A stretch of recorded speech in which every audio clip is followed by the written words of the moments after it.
ಎಲ್ರಿಗೂ ನಮಸ್ಕಾರ. ನಾನು ನಿಮ್ಮ ಸುಪ್ರಿಯ ರಾಘವೇಂದ್ರ ಜೋಶಿ. ಇವತ್ತಿನ ಈ ವಿಡಿಯೋದಲ್ಲಿ ನಾವು ಒಂದು ಘಟನೆ ಮುಖಾಂತರ ಯಾವ ರೀತಿಯಾಗಿ ಮಕ್ಕಳಲ್ಲಿ ಸ್ವಂತಿಕೆಯನ್ನು ಬೆಳೆಸೋದು ಅಂತ ನೋಡೋಣ. ಒಂದು ಜೇನುಹುಳುಗಳ ಗುಂಪನ್ನು ನೋಡಬೇಕಾಗುತ್ತೆ. ಈ ಘಟನೆಯನ್ನು ನೋಡಬೇಕು ಅಂತಂದಾಗ ಆ ಜೇನುಹುಳುಗಳು ಎಲ್ಲ ಸೇರಿಕೊಂಡು ಒಂದು ದಿನ ಚರ್ಚೆಗೆ ಒಳಗಾಗುತ್ತಂತೆ. ಆ ಚರ್ಚೆಗೆ ಬಂದಂಥ ವಿಷಯ ಏನು ಅಂತಂದರೆ, ನಾವು ಇಷ್ಟೆಲ್ಲ ಕಷ್ಟಪಟ್ಟು ಹೂವಿನ ಮಕರಂದವನ್ನು ಹೀರಿ ಜೇನನ್ನು ತಯಾರಿಸಿದಾಗ ಈ ಮಾನವ ಬಂದು ಆ ಜೇನನ್ನು ತೆಗೆದುಕೊಂಡು ಹೋಗ್ತಾನಲ್ಲ, ನಾವು ಯಾವ ರೀತಿಯಾಗಿ ಇದನ್ನು ಮಾಡೋದು ಅಂತ ಚರ್ಚೆ ಮಾಡ್ತಾ ಇರ್ತಾರಂತೆ.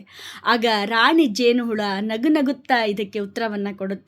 ಏನು ಅಂತಂದಾಗ, ಆ ಮಾನವ ನಾವು ತಯಾರಿಸಿರ್ತಕ್ಕಂತಹ ಜೇನನ್ನು ಮಾತ್ರ ತೆಗೆದುಕೊಂಡು ಹೋಗ್ಬೋದು, ಆ ಮಾನವನಿಗೆ ಜೇನನ್ನು ತಯಾರಿಸೋಕ್ಕೆ ಬರುತ್ತಾ ಅಂತ.